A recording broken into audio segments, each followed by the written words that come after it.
Ayan. Hello, Don hello guys. Danny. Nandito tayo ngayon sa bonsai farm ni Don Danny de la Cruz ng Santa Ignacia, Tarlac, Nueva Ecija. Ito yung bago kong trabaho, ito yung bago kong workplace. Part-time, taga bilang ng dahon ng bonsai. Ito, magkano isa nito, boss? Oh, magkano daw yan? Boss, magkano yung ganitong size? Ano bonsai? 100 shekel lang yan, kapiran. 100k.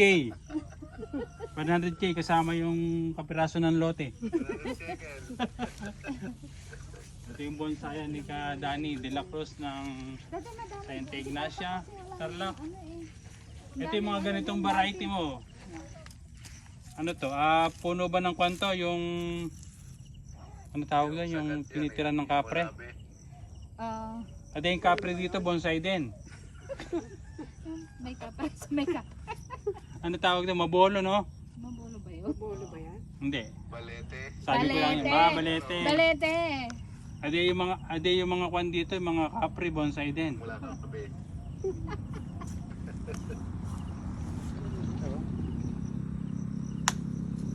Kaya lang. Yan na lang nga magkakape, kape na lang. Pagpad.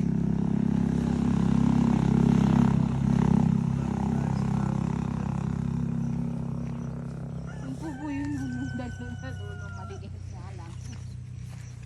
Ay, yung kubo niya yan. Luwag ng kwan mo.